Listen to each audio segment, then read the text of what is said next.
बिस्मिल्लाहिर्रहमानिर्रहीम, अस्सलाम वालेकुम Pakistan. Very good morning to all of you. कैसे हैं आप तमाम लोग? उम्मीद करती हूँ बिल्कुल खैर खैरियत से होंगे, ठीक ठाक होंगे, खुश रहिए, आबाद रहिए। मालिक परवरदिगार आप तमाम लोगों को अपने हिफ्ज़-ओ-मान में रखे, अपने प्यारों के साथ, अपने दोस्तों के साथ, अपने उन खूबसूरत से रिश्तों के साथ के जिनके साथ आप बेतहाशा खुश रहना चाहते हैं। मैं हूं आपकी होस्ट नुदरत मुगल और एक और नई सुबह के साथ आपकी खिदमत में हाजिर हूं, जो कि आप देखते हैं वीनस एंटरटेनमेंट पे। क्या हाल चाल है भाई, कैसा गुजरा वीकेंड? उम्मीद करती हूँ बहुत अच्छा भी गुजरा होगा और बहुत सारे लोगों ने पूरे वीक के काम होते हैं वो भी निपटाए होंगे, क्योंकि जब मंडे टिल फ्राइडे बहुत सारी आप लोगों की जो है वो चीज़ें चल रही होती हैं, बहुत सारी इंगेजमेंट्स चल रही होती हैं, तो जब सैटरडे संडे वीकेंड्स मिलते हैं तो इसमें यकीनन बहुत सारा प्रेशर होता है। एक तो फैमिली की तरफ से होता है कि भाई अब आप छुट्टी है आपकी, आप घर पर हो। When it comes to the male society तो आपकी छुट्टी है, आप घर पर हो, तो जी हमें घुमाने फिराने लेकर जाएं, या हमें जो है वो खाना खिलाने लेकर जाएं, या फिर इसके अलावा और बहुत सारे और काम होते हैं डिफरेंट। लेकिन मैं समझती हूँ वीकेंड एक ऐसी चीज़ है जिसको आपने बिल्कुल भी स्पॉइल नहीं करना कामों में। मंडे टू फ्राइडे तो हम कर रहे होते हैं काम, लेकिन जब वीकेंड आता है तो कोशिश करें थोड़ा सा लाइटर नोट पे, ज़रा थोड़ा सा फैमिली को टाइम दिया करें, अपने जो है वो घर वालों को टाइम दिया करें, अपने दोस्तों को टाइम दिया करें। बहुत ज़रूरी है भाई, बहुत ज़्यादा ज़रूरी है। आपकी ज़िंदगी में ना बहुत ज़्यादा मतलब हासिल होते हैं, बहुत सारी ऐसी चीज़ें होती हैं जो कि आपके माइंड को बिल्कुल स्टक कर देती हैं। आपने बहुत सारे काम करने हैं, आपका वर्क प्लेस हो, चाहे जो है वो आपकी बहुत सारी और दुनिया की चीज़ें हों, आपको बहुत ज़्यादा ना आपका माइंड बहुत डिस्टर्ब हो जाता है। लेकिन जब आप अपने दोस्तों के साथ वक्त गुजारते हैं, जब आप अपने घर वालों के साथ वक्त गुजारते हैं, जो कि आजकल मैं समझती हूँ बड़ा मुश्किल हो गया जब से हमारी ज़िंदगी में गैजेट्स शामिल हुए हैं, जो कि एक मोबाइल फ़ोन है, हमारे जो है वो बहुत सारी और चीज़ें हैं, इनकी वजह से हम अपने घर वालों को बिल्कुल भी टाइम नहीं दे पाते हैं, जो कि एक बड़ा मेजर ड्रॉबैक है हमारी ज़िंदगियों का। अगर इन चीज़ों से हमारी ज़िंदगी में कुछ फ़ायदा हुआ है तो नुकसानात भी बहुत हुए, और ये नुकसानात हमने खुद कवर अप करने हैं और इनको जो है वो हमने खुद अपनी ज़िंदगी से निकाल के बाहर फेंकना है। वही टाइम जो कि पहले का दौर था, मिलकर बैठ वीकेंड्स पे, जब स्कूल कॉलेजेस के बाद जो है वो कजन्स मिलके बैठते थे, एक गैदरिंग होती थी। आजकल क्या होता है, आप किसी के भी घर में एंटर हो, चाहे आपके पप्पो का घर हो, आपके चाचू का घर हो, आपके मामा का घर हो, आप सबसे पहला एक सवाल होता है आपका, यार वाईफाई का पासवर्ड दे दो। वाईफाई का पासवर्ड लिया आपने और आप बैठ गए जी। ठीक है, आपका कोई काम है, क्योंकि मैं समझती हूँ कि ई कॉमर्स इस वक्त अपनी बुलंदियों पर है। आपका कोई काम है, आपकी ज़िंदगी में आपने बहुत कुछ करना है, पॉजिटिव यूज़ करना है सोशल मीडिया का, तो बहुत अच्छी बात है। लेकिन अगर आपने सिर्फ रील्स बैठ के स्क्रॉल करनी है तो खुदारा ये ना करें। अपने आसपास के लोगों को टाइम दें, अपने रिश्तेदारों को टाइम दें, अपने कजन्स को टाइम दें, अपने दोस्तों को टाइम दें। आज का शो, जैसा आपको पता है कि हर मंडे पहला दिन होता है मेरा और आपका, वीक की पहली मुलाकात होती है मेरी, और ये मुलाकात अब हमारी फ्राइडे तक रहेगी, डेली सुबह 10 से 12। तो आज का शो जाने वाला है एक बहुत ही स्पेशल लोगों के साथ। वो स्पेशल लोगों के साथ इसलिए कि मैं हमेशा ये कहती हूँ कि इंसानियत की खिदमत जो लोग कर रहे होते हैं उनसे ज़्यादा स्पेशल मैं नहीं समझती कि लोग हैं, क्योंकि आजकल हमारी ज़िंदगियों में वो कसमा पुरसी का दौर है कि हमारे पड़ोसी को भी अगर छोटी सी भी कोई तकलीफ हो तो हम नहीं जाएंगे। हम इतने बेहिस और सेल्फिश हो गए हैं। बहुत सारे लोग उनको अगर पता भी हो कि उनके बराबर में रहने वाला जो उनका पड़ोसी है वो किसी तकलीफ में मुब्तला है, या किसी न किसी कोई ना कोई उसको कोई प्रॉब्लम है, आप कभी भी नहीं जाओगे मदद करने। हाँ, जब आपको दिखावा करना होगा मदद का तब आप ज़रूर मदद भी करोगे, तब आप जो है वो उसको शोकास भी करोगे। हमारी ज़िंदगियाँ इतने गलत मोड़ पर आ गई हैं कि हम जब गाड़ी चला रहे होते हैं, चाहे वो मैं समझती हूँ वो बाइक वाले हों चाहे वो गाड़ी वाले हों, हम एम्बुलेंस को रास्ता नहीं देते। हम, और सबसे मेन चीज़, हम दूसरी चीज़ क्या देखते हैं, हम खाली एम्बुलेंस अगर देख रहे होते हैं तो हम बोलते हैं यार ये तो खाली एम्बुलेंस है, इसका क्या करें। लेकिन क्या पता वो किसी पेशेंट को लेने जा रही हो, क्या पता कि कोई इमरजेंसी हो। ये छोटी छोटी जो नेकियां हैं ना, ये अपनी ज़िंदगी का हिस्सा बना लें, क्योंकि बकौल शायर अपने लिए तो सब ही जीते हैं, इस जहां में है ज़िंदगी का मकसद औरों के काम आना। तो अगर आपको अल्लाह पाक ने अल्हम्दुलिल्लाह एक मुकम्मल ज़िंदगी दी है, अल्लाह पाक ने आपको एक मुकम्मल इंसान बनाया है, आप देख सकते हैं, आप सुन सकते हैं, आप बोल सकते हैं, आपके हाथ पैर सलामत हैं, आप जो है वो माशरे की बेतहाशा और बेलौस खिदमत कर सकते हैं, तो कोशिश करें कि फिर इसको उसी तरह से यूटिलाइज़ करें, ताकि कल को जब अल्लाह की बारगाह में जाके आप खड़े हों तो आप अल्लाह पाक अगर आपसे सवाल करें, क्योंकि सबसे पहला सवाल आपसे हुकूकुल इबाद का होगा। ये नहीं होगा कि आपने अपने लिए क्या किया, अपने बच्चों के लिए क्या, अपने हुकूकुल इबाद क्या, आपने अपने पड़ोस ख्याल रखा, आपने अपने आसपास के लोगों का कितना ख्याल रखा, आपने अपनी ज़िंदगी में जुड़ने वाले लोगों का कितना ख्याल रखा। तो मैं हमेशा ये बात करती हूँ आप लोगों से कि कोशिश करें कि जो इंसानियत है इसे हमेशा ज़िंदा रखें। जिन लोगों का ज़मीर मुर्दा हो जाता है, या जो लोग इंसानियत नहीं दिखा पाते। देखिए हम हैं इंसान, इंसान ही इंसानियत दिखाता है, और इंसान को इंसानियत ना सिर्फ मतलब इंसानों से दिखानी चाहिए बल्कि जानवरों से भी दिखानी चाहिए। आजकल के बच्चों को हमने तरबियत दी हुई है, जहाँ भी कोई स्ट्रे डॉग देखें, स्ट्रे कैट देखें, पत्थर मारना शुरू हो जाते हैं, उनको जो है उनके पीछे बिला वजह लग जाते हैं। ये कहाँ से आएगा? ये मुआशरा कैसे सही होगा? ये कैसे सही होगा? ये हम खुद सही करेंगे बहैसियत पेरेंट, बहैसियत सिस्टर्स, बहैसियत जो है वो बीवी। अगर आप अपने बच्चों को माँ बहैसियत अपने बच्चों को देख रही हैं तो आपको उनको खुद सही करना है। हम लोग और शय दे रहे होते हैं अपने बच्चों को, अच्छा उसने ये किया तुम भी ये करो। देखें अगर आप भी वही करेंगे जो कि सामने वाले ने किया तो फिर आप में और उसमें तो कोई किसी किस्म का भी फर्क नहीं रह जाएगा। तो कोशिश करें अल्लाह की रजा के लिए लोगों को माफ भी करना सीखें, अल्लाह की रजा के लिए लोगों की मदद करना भी सीखें, और मदद भी वो हो जो कि हमारा दीन कहता है। क्या कहता है हमारा दीन? हमारा दीन कहता है कि किसी को अगर एक हाथ से दो तो ऐसे दो दूसरे हाथ को भी पता चले। तो ये मैं समझती हूँ कि आप तमाम लोगों ने इसका जिंदगी में बहुत ख्याल रखना है। हमारे यहाँ क्या है, हम अगर किसी को अपने कपड़े भी पहनने के लिए दे देते हैं तो 10 लोगों में गा रहे होते हैं फलां ने मेरे कपड़े पहने। बहुत गलत बात है, ऐसा नहीं होना चाहिए। आपने दे दिया, पर पुराने जमाने का कॉल था, मैं हमेशा ये बात कहती हूँ, मैं समझती हूँ माजरत साहब बहुत सारे लोगों को शायद बुरी भी लगती होगी, लेकिन मैं हमेशा कहती हूँ कि पुराने जमाने का दौर था कि नेकी कर दरिया में डाल, आजकल का दौर है नेकी कर भाई फेसबुक पे डाल। ये एक बहुत मेजर चीज है जो कि हमें अपनी जिंदगियों से निकालनी पड़ेगी। हाँ, source of motivation, source of inspiration, अगर आपने इसकी वजह से किसी को मोटिवेट करना है कि जब हम ये काम कर रहे हैं या मैं ये काम कर रहा हूं तो आप क्यों नहीं कर सकते, वो एक अलग बात है। लेकिन लोगों के चेहरे दिखा के, लोगों की इज्जत नफ्स को मजरू करके अगर आप समझते हैं कि आप अपनी जिंदगी में आगे बढ़ पाएंगे तो ये सबसे गलत है। मैंने बहुत सारे ऐसे लोगों को देखा है जो कि 5 वक्त की नमाज अदा कर रहे होते हैं, अल्लाह के आगे सजदे कर रहे होते हैं और बड़ी जो है वो दीनदार बातें भी कर रहे होते हैं, लेकिन वो लोगों का हक मार रहे होते हैं, लोगों का हक खा रहे होते हैं, उस अवाम का या उस गरीब का जो कि अब बहुत मुश्किल से घर से निकलता है अपने बच्चों के लिए 2 वक्त की रोटी कमाने के लिए, उनका हक खा रहे होते हैं, लोगों का दिल दुखा रहे होते हैं, लोगों की दिल आजारी कर रहे होते हैं। भाई आपको क्या लगता है ये सब करने से आपकी नमाज़ें कबूल हो जाएंगी? ये सब करने से आपके उम्रा हज कबूल हो जाएंगे? नहीं होंगे, बिल्कुल भी नहीं होंगे। अल्लाह पाक आपके पे उठा के फेंक के मारेगा ये सारी चीजें। वो इसलिए क्योंकि अल्लाह कहता है कि हुकूकुल इबाद पूरे करने चाहिए। आप अपने घर वाले आपसे खुश नहीं है, आपकी बीवी आपसे खुश नहीं है, आपकी जो है वो बहन कोई आपसे खुश नहीं है, आपके रिश्तेदार आपसे खुश नहीं है, तो ये जितनी भी चीजें हैं ना ये कोई मायने नहीं रखती।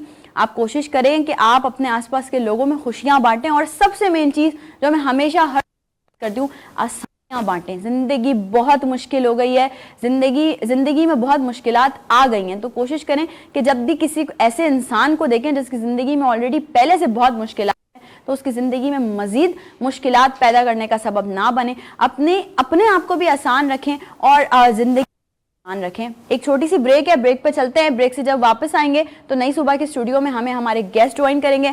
आज इंसानियत की खिदमत पे हम बात करने वाले हैं। आज हम उन लोगों को अपने शो का हिस्सा बनाने वाले हैं जो कि इंसानियत की खिदमत कर रहे हैं, क्या कर रहे हैं, कब से कर रहे हैं, किस तरह का काम कर रहे हैं, ये सब आपको पता चलेगा ब्रेक के बाद। So don't go anywhere, will be right back after the short break.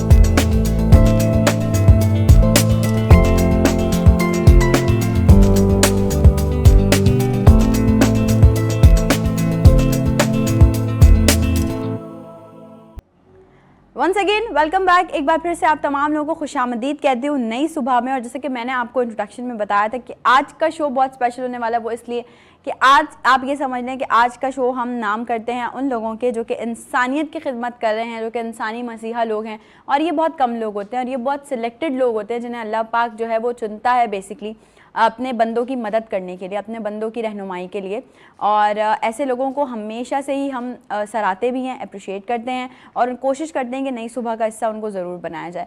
तो आज एक ऐसी टीम हमारे पास मौजूद है मैं जब उनके बनाई हुई एक चीज़, मतलब एक तरीके से देखें वो एक ऑर्गेनाइजेशन को लेकर चल रहे हैं और उसका नाम है बोलते हरूफ। अब ये नाम ये क्यों है, इसके पीछे की क्या जो है वो सच्चाई है, इसके पीछे क्या वो लोग काम कर रहे हैं, और ये जो आइडिया है ना जो बेसिकली जिस पे ये लोग काम कर रहे हैं, ये सोचते बहुत लोग हैं, ये मतलब लोगों ने बहुत कोशिश की कि इसको इम्प्लीमेंट करवाया जाए, but they are the ones जो कि काम कर रहे हैं ग्राउंड रियलिटी पे आकर। मैं हमेशा से ये बात करती हूँ कि बातें बहुत लोग कर लेते हैं, बैठ के बोलना कि हम ये कर लेंगे, हम वो कर लेंगे, हम ये कर लेंगे, हम ये फैसिलिटीज़ दे देंगे, ये बहुत आसान है, लेकिन ग्राउंड रियलिटी पे आके काम करना, उन चीज़ों को वाकई फुलफ़िल करना, ये बहुत मुश्किल काम है और वो ये लोग कर रहे हैं। सो इस वक्त मेरे साथ नई सुबह के स्टूडियो में मौजूद है बोलते हरूफ की टीम। आइए उनसे बात करते हैं। मैं चारों का इंट्रोडक्शन आपसे एक साथ करवाऊंगी। हमारे पास 4 खूबसूरत लोग मौजूद हैं जो कि बोलते हरूफ को लेकर चल रहे हैं, और ये बेसिकली ये कब से सिलसिला शुरू हुआ है, ये जर्नी कब से शुरू हुई है, ये मैं आपको उन्हीं की ज़बानी सुनवाऊंगी। मेरे साथ स्टूडियो में 4 लोग हैं इस वक्त जो कि बोलते हरूफ की टीम का हिस्सा हैं। मेरे साथ उमर हैं, मानूर हैं, शाबख्त हैं और सऊद है। अस्सलाम वालेकुम, आप चारों को वेलकम कहती हूँ मैं नई सुबह में। और ये बोलते हरूफ की टीम इस वक्त यहाँ मौजूद है। आप तमाम लोग भी शो का हिस्सा बन सकते हैं, लाइव कॉल्स के जरिए आप हमें कॉल्स कर सकते हैं। अगर चाहते हैं हमारे मेहमानों से बात करना या शो में अपने आप को शामिल करना, तो आप लोग लाइव कॉल्स हमें ज़रूर कर सकते हैं। इससे आपका और हमारा साथ जो है वो मज़ीद स्ट्रॉन्ग होता है। चूँकि उमर जो हैं वो CEO हैं और उमर ने बेसिकली ये इनिशिएटिव लिया। उमर, हम आपसे पूछना चाहेंगे कि बोलते हरूफ का आगाज़ कब और कैसे हुआ?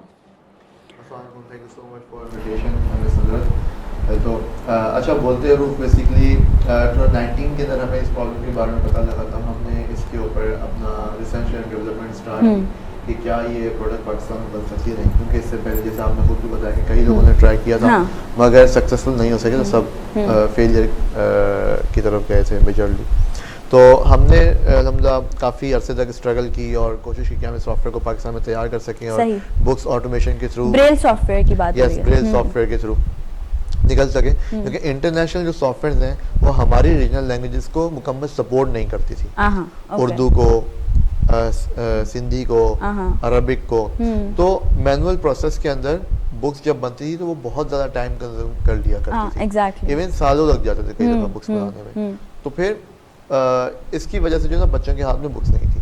तो हमारी जब फर्स्ट टाइम कम्युनिटी से इंटरेक्शन तो पता चला कम्युनिटी काफ़ी डिप्रेस है, लोग काफ़ी परेशान है, बिल्कुल बन पा रहा पाकिस्तान में। तो हमने कहा हम इसको कोशिश करते हैं, ऐसा नेशनल कॉज समझते हैं कि हम शायद इसको मुकम्मल कर सकें। तो हमने अल्लाह का करम हुआ कि हमने एक टाइम आया कि इसको मुकम्मल किया सॉफ्टवेयर को, और इसकी प्रोडक्शन का सक्सेसफुली हमने जो है ना तजर्बा किया, वो कामयाब रहा। सिंस देन हम जो है सॉफ्टवेयर की टेक्नोलॉजी की डेवलपमेंट के ऊपर काम कर रहे हैं। और सेकंड ये कि हमें पता लगा कि जो कन्वेंशनल ब्रेल बुक्स हैं वो माँ बाप नहीं पढ़ पाते क्योंकि वो ब्रेल नहीं जानते। जो ज़्यादातर स्कूल में टीचर्स हैं वो भी ब्रेल नहीं जानते।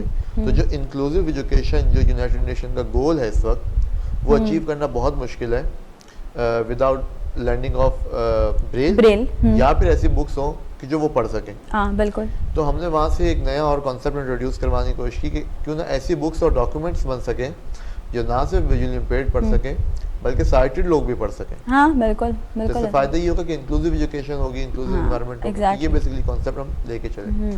तो हमने फिर इंट्रोड्यूस करवाया। तो कई बैंक्स के अंदर, कई इदारों के अंदर, स्कूल्स के अंदर, NGOs में, कई कॉन्सुलेट्स के अंदर, तो वहाँ पे वो लोग जब एक्सेसिबल बनाना चाहते अपना एनवायरनमेंट, तो उन्होंने हमारे सोल्यूशन को इंट्रोड्यूस करवाया। अब हमने रिसेंटली साइंस और मैथमेटिक्स की जो बुक्स थी पाकिस्तान में नहीं थी, क्योंकि हमारी रिसर्च के मुताबिक उर्दू आर्ट्स की बुक्स जो है ना अवेलेबल हुआ करती थी इनके लिए। तो हमने सॉफ्टवेयर में मॉड्यूल इंट्रोड्यूस करवाया कि इन सबको शेप्स और टेक्टाइल ग्राफिक्स भी जो है वो बुक्स में इंट्रोड्यूस करवाया जा सके, ताकि बच्चे साइंस और मैथमेटिक्स के सब्जेक्ट ले सकें और पढ़ सकें। तो हमने उसका प्रूफ ऑफ कॉन्सेप्ट जनरेट किया। इसके अलावा फिर हमने कुरान पाक और नूरानी कायदा की एक ज़रूरत महसूस की, उसको पढ़ाने के अंदर जो है ना आसानी हो सके साइटेड लोगों को, क्योंकि ब्रेल हर कोई नहीं जानता, खास तौर पे आप शहरों से बड़े बाहर निकल जाएं तो आप तो नहीं, सबको किसी को भी नहीं पता। तो हमने इंक्लूसिव ब्रेल कुरान पाक और इंक्लूसिव नूरानी कायदे का प्रोजेक्ट भी स्टार्ट किया, उसके ऊपर भी हम लोग काम कर रहे हैं। ज़बरदस्त। और मैं समझती हूँ कि ये अवेयरनेस होना लोगों में बहुत ज़रूरी है। बहुत सारे लोगों को तो पता भी है ब्रेल के बारे में, लेकिन जिन लोगों को नहीं पता, यकीनन आज के शो के हवाले से और आज के शो से रिलेटेड आप तमाम लोगों को पता चल जाएगा या बहुत ज़्यादा एक्सट्रीम मैं समझती हूँ कि अवेयरनेस हो जाएगी। महानूर जो है वो हेड ऑफ प्रोडक्ट डिज़ाइनिंग है बोलते हरूफ की। तो मैं आपसे ज़रूर पूछना चाहूँगी कि ये पूरी जो एक डिज़ाइनिंग होती है किसी भी चीज़ की, जैसे कि इन्होंने कहा कि डिफरेंट क्राइटेरिया पे आप लोग काम करें, यानी डिफरेंट आसानियाँ, डिफरेंट फैसिलिटीज़ प्रोवाइड करें, तो ये डिज़ाइनिंग में किस तरह से आप अपना किरदार अदा करती हैं? अच्छा देखिए, हमारी जैसे फॉर एग्जांपल बुक्स बन रही हैं, तो उन बुक्स की डिज़ाइनिंग जो हो रही है एज टेक्स्ट हम उसमें जो दे रहे हैं,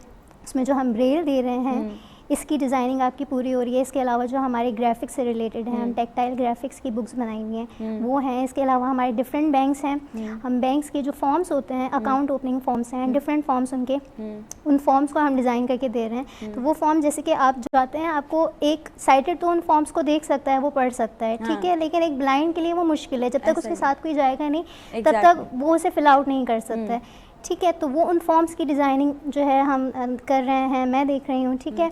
उन फॉर्म्स में जो लिखा हुआ होता है मटेरियल, जो टेक्स्ट लिखा हुआ है, जो फॉर्म जो बैंक के लोगोस हैं, वो सारी चीज़ें जो हैं वो हमारी डिज़ाइनिंग में इंक्लूड होती हैं। ये सब इंक्लूड होता है ताकि एक विजुअली इम्पेयर जो है वो प्रॉपर तरीके से चीज़ों को जो है वो पढ़ भी सके और अपने आप को जो है वो और मज़ीद ग्रूम भी कर सके। शाबक, आपसे ज़रूर पूछना चाहूँगी, चूँकि आप बिज़नेस ऑपरेशन देख रहे हैं, तो जब बात आती है किसी भी इदारे की या किसी भी ऑर्गेनाइजेशन की या किसी भी ऐसे काम की, तो उसके लिए बड़ा एक टिपिकल चीज़ होती है कि आप देखें कि लोगों से इंटरेक्ट कैसे किया जाता है, लोगों को अवेयरनेस कैसे दी जाती है। तो मैं समझती हूँ कि आप कैसे हमारी ऑडियंस को डिफाइन करेंगे, अवेयर कैसे करेंगे बोलते हरूफ या ब्रेल के बारे में, कि वो ज़्यादा से ज़्यादा इसको और मज़ीद प्रमोट करें? अच्छा देखें, पाकिस्तान में ब्रेल की अवेयरनेस बहुत ज़्यादा कम है। इवन मैं जब बिज़नेस के लिए, हम लोग जब मीटिंग्स के लिए जाते हैं, तो उनको प्रॉपर्ली हमें कम्युनिकेट करना पड़ता है, इंट्रोड्यूस करवाना पड़ता है कि ब्रेल इस तरह है, नॉर्मल ब्रेल है, और इस नॉर्मल ब्रेल आप नहीं पढ़ सकते, और हमारे प्रोडक्ट में और नॉर्मल ब्रेल के प्रोडक्ट में क्या फ़र्क है। और इसके फिर हमें उनको यूएसपीज़ बतानी पड़ती हैं कि इसका क्या विद इंक्लूसिव ब्रेल जो फॉर्मेट है उसका क्या फ़ायदा होगा, और सिंपल ब्रेल जो है उससे नुकसान क्या होते हैं। लाइक कम्युनिकेशन गैप आता है। अगर कोई आपके पास विजुअली इम्पेयर्ड क्लाइंट आ रहा है तो उसके साथ आप कम्युनिकेट प्रॉपर्ली नहीं कर सकते, उसका हेल्प इतना ज़्यादा नहीं कर सकते जितना इससे कर सकते हैं। ओवरऑल पाकिस्तान में काफ़ी ज़्यादा लोगों को इस चीज़ की इंट्रोडक्शन नहीं है कि मेरा जब पब्लिक से इंटरेक्शन होता है, मैं कहीं रिप्रेजेंट करने जाता हूँ बोलते हरूफ को, तो बहुत फैसिनेट होते हैं इस चीज़ को देख के। इवन उनकी नॉर्मल डे लाइफ में ये चीज़ इंक्लूडेड है। लाइक आप लिफ्ट्स के अंदर देखें, एटीएम्स के ऊपर देखें तो ब्रेल होती है मेजॉरिटी जगह पे, लेकिन उनको इस चीज़ के बारे में आइडिया नहीं होता। तो उनको इसके बारे में एजुकेट करना पड़ता है, और it's a very challenging task कि हम लोग पाकिस्तान की जो नॉर्मल पॉपुलेशन है उसको अवेयर करें। लेकिन हम लोग माशाल्लाह 3 साल से ट्राई कर रहे हैं, और काफ़ी ज़्यादा हम लोगों ने लोगों को अवेयर किया है, अपने प्रोडक्ट से, अपने मार्केटिंग से, अपने मैसेजेस वगैरह से अवेयर कर चुके हैं। तो माशाल्लाह अल्हम्दुलिल्लाह काफ़ी लोगों को कराची में बोलते हरूफ के बारे में आइडिया हो चुका है, और ब्रेल के बारे में आइडिया हो चुका है, और ये कि ब्रेल किस तरह ब्लाइंड लोग इस्तेमाल करते हैं रीड करने के लिए। ये बहुत अच्छी बात है। अच्छा, जब हम इससे पहले भी हम शोज़ वगैरह कर चुके हैं, तो उसमें भी हम आपको काफ़ी सारी अवेयरनेस दे चुके हैं। हमारे पास ऑलरेडी यहाँ पे जो है वो कुछ बच्चियाँ भी थी जिन्होंने लाइव यहाँ पे ब्रेल राइटिंग भी आपको करके दिखाई थी कि किस तरह से जो है वो लोग ब्रेल लिखती हैं और फिर उसको किस तरह से फील किया जाता है, किस तरह से उसको पढ़ते हैं। ये पूरा एक डेमॉन्स्ट्रेशन प्रोसेस था जो कि आप लोग के सामने प्रेजेंट भी किया गया था। लेकिन आज भी मैं समझती हूँ, उमर, अगर एक चीज़ मैं पूछूँ ज़रूर, जो सबका सवाल है, ये नाम कहाँ से जहन में आया, ये बोलते हरूफ? देखिए, जब हम सॉफ्टवेयर बना रहे थे ना, असल में तो हमें एक बड़ा मसला ये था कि हम लोग खुद ब्रेल नहीं जानते थे, क्योंकि हम साइटेड वर्ल्ड से थे, और हमें एक बस इत्तेफाक के तौर पे पता लगा। फिर इंटरेस्ट ज़्यादा बढ़ गया, मसला इतना बड़ा था कि हमें और इंटरेस्ट बढ़ गया। चैलेंजिंग काम करने की थोड़ी आदत थी, तो हमने कहा नहीं, इसको करेंगे। अब ब्रेल जो साथ में लोग थे, मशीन नहीं थी हमारे पास उस वक्त, तो ब्रेल को टेस्ट नहीं कर सकते हम, वो देख नहीं सकते थे, और हम जो है ना ब्रेल नहीं जानते थे। तो वहाँ से हमें एक आइडिया है, क्यों ना हम सॉफ्टवेयर को ऐसे बना दें कि ब्लाइंड बंदा भी यूज़ कर सके। ठीक है, तो हमने उसको मींस के ऑडियो की बेस के ऊपर यूजेबल बनाया ब्लाइंड पर्सन के लिए। तो मतलब जो भी आप टाइप करते हैं वो सॉफ्टवेयर बोलता है, तो जो हरूफ आप लिखते हैं वो बोलता है। तो बोलते हरूफ, वहाँ से हमारे साथ इमरान शेख साहब थे, तो उस वक्त हमारी टीम में जो विजुअली इम्पेयर्ड थे, तो फिर ये एक सजेशन आई, और फिर हमने जो है ना इसको। अच्छा, मैं चाहूँगी कि उमर आप ही थोड़ा सा हमें सऊद के बारे में भी बताएं कि सऊद भी आपके साथ हैं, खुद भी विजुअली इम्पेयर्ड हैं, तो क्या इनका साथ कब से है आपके साथ, बोलते हरूफ के साथ? देखें, जब हम लोग स्टार्ट कर रहे थे बोलते हरूफ, तब तो हमारे पास बहुत कम लोग थे, लेकिन हम लोगों ने फिर जो है ना R&D करते करते कहीं हमारा फिर जो है ना नेटवर्क बढ़ता चले गया। हमने प्रॉपर लेकिन काम जो है ना स्टार्ट किया 21 के अंदर, और उसी के करीब गालिबन हमारी साउथ से मुलाकात हमारे एक और विजुअली इम्पेयर्ड फ्रेंड के थ्रू हुई थी, तो ये ब्रेल की एम्बोजिंग का काम कर रहे थे साउथ बिल्कुल। तो फिर उस वक्त हमने इनको अपने साथ जो है ना प्रोडक्शन के अंदर लिया, और since then almost I think 3 years हो चुके हैं 21 से। तो ब्रेल क्यूए के अंदर भी हमारे साथ होते हैं, और ब्रेल की मशीन के अंदर प्रोडक्शन के अंदर भी ये हम हमारे साथ होते हैं। तो माशाल्लाह साउथ बहुत अच्छा काम कर रहे होते हैं, और कई ऐसे काम कर रहे होते हैं कि जो साइटेड बंदे के लिए अनइमेजिनेबल है कि कैसे कर लेते हैं, ये तारों के अंदर भी काम कर लेते हैं बिल्कुल। तो माशाल्लाह साउथ बाकी खुद आपको बताएंगे कि वो कैसा उनका एक्सपीरियंस है और कैसे तो प्लीज हम जानना चाहेंगे आपसे आपका एक्सपीरियंस। मेरा एक्सपीरियंस, मैं बाय बर्थ ब्लाइंड था, और बाय बर्थ ब्लाइंड होने के बाद मुझे जो है कि ना मैं मुख्तलिफ स्कूल्स में मैं जाता था एडमिशन के लिए, तो वो मुझे नहीं रखते थे। तो एक दफ़ा जो मेरे राइट आई में जो है प्रॉब्लम हुई, बहुत ज़्यादा प्रॉब्लम हुई, तो उसमें से जो है कि ना मैं वो बहुत ज़्यादा पानी निकलता था। तो हमारे इलाके में एक हॉस्पिटल था, वहाँ पे मुझे लेके गए। वहाँ पे जो एक डॉक्टर थे, तो उन्होंने कहा कि आप इसको कहाँ पे पढ़ा रहे हैं। तो मेरे घर वाले ने बताया कि हमने भाई इसको मदरसे भी डाला है, स्कूल भी डाला है, लेकिन वहाँ पे कहीं पे भी जो है ये बच्चा पढ़ नहीं सकता। तो स्कूल वाले बोलते हैं कि भाई मतलब इसको बोर्ड नज़र नहीं आता है, इसको जो है कि ना किताबें ये जब लिखता है तो लाइन के ऊपर लाइन जो है वो ऐड कर देता है। तो ये बड़ी प्रॉब्लम थी। तो उन्होंने बताया कि भाई कि स्कूल है, यहाँ पे आप अपने बच्चे को एडमिशन करवाएं। तो आइडियली स्कूल से मैंने जो है अपना मैट्रिकुलेशन कंप्लीट किया, इंटर वहीं से कंप्लीट किया। वफाक यूनिवर्सिटी से मैंने जो अपना सोशल वर्क कंप्लीट किया। तो चैलेंज बहुत सारे आए मुझे, लेकिन जब मैं ब्रेल लैंग्वेज के जब मैं आया जब मैंने ब्रेल सीखी, जब मैं नर्सरी क्लास में मेरा एडमिशन हुआ वहाँ पे 2004 में, तो वहाँ से मेरी ज़िंदगी जो है चेंज हुई। कि मतलब मुझे लगा कि हाँ यार मैं जी सकता हूँ, वरना मुझे ऐसा लगता था कि शायद दुनिया में अकेला ब्लाइंड हूँ, मेरे अलावा कोई भी नहीं, क्योंकि मेरे पूरे ख़ानदान में, ननियाल में, ददियाल में कहीं पे भी ऐसा नहीं था कि जो है ब्लाइंड लोग हों। तो मुझे लगता था यार मैं कहाँ पैदा हो गया, मैं कहाँ आ गया। घर वालों की तरफ से कोई ऐसी रिस्ट्रिक्शन नहीं थी, कोई ऐसा नहीं था कि मतलब ये हमारे पर बोझ है। वरना मैंने तो बहुत से ऐसे लोगों से सुना है कि भाई क्या ना मतलब ब्लाइंड हो या व्हील चेयर यूज़र हो या कोई ऐसा बच्चा हो जो कि हेयरिंग इम्पेयर्ड हो, तो ये माँ बाप की जो है कि ना गुनाह समझा जाता है कि माँ बाप ने कोई गुनाह किया होगा, तो उस सूरत में जो है कि ना मैं ये औलाद ऐसी पैदा हुई है। लेकिन जब मैं इन सारे फेजेस से गुजरा, और गुजरने के बाद जो है जैसे मैं उमर भाई ने बताया कि जो है कि ना मैं ब्रेल का काम करता था। मैं ब्रेल का काम बिल्कुल करता। मैंने जब मैट्रिक किया तो हमारे पे बुक्स नहीं होती थी लिखने के लिए, जैसे कि उमर भाई ने बताया कि भाई कि ना मैं बहुत सालों लग जाते थे। ऐसा ही। तो हम लोग खुद स्कूल में जो है कि ना हमें टीचर्स लिखवाया करते थे अपने हाथ से खुद बैठ के। अब आप खुद सोचें कि एक साल का पूरा एक साल है जिसमें आपको क्लास भी पास करनी है, आपको जो है पेपर्स भी देना है, आपको याद भी करना है, और उसी में आपको अपने नोट्स भी लिखने हैं। तो ये बड़ी चैलेंजिंग चीज़ थी। तो मेरे जहन में ये आया कि जो है क्योंकि उसमें फिर ऐसा होता था कि हम लोग के हाथ जो है वो छाले पड़ जाया करते थे उसके अंदर, और उसमें खून निकलना शुरू हो जाता था। तो या तो हम पढ़ें, या तो हम जो है कि लिखें, या हम उसको याद करें, या अपनी जो है तीमारदारी में लगें। तो ये बहुत बड़ी प्रॉब्लम हमारे लिए क्रिएट हो जाती थी। और उसमें भी बहुत सारा ऐसा होता था कि अगर टीचर क्लास में जो है 10 बच्चों को लिखवा रहा है, तो 2 बच्चे आगे निकल गए, 3 बच्चे पीछे रह गए, कुछ ने काम कंप्लीट नहीं किया। तो काफ़ी प्रॉब्लम हम लोग को हो जाती थी। जब मैं मैट्रिक में आया तो उसके बाद मैट्रिक क्या होता है कि 6 महीने तकरीबन बंदा फ्री रहता है कॉलेज में एडमिशन लेने के लिए।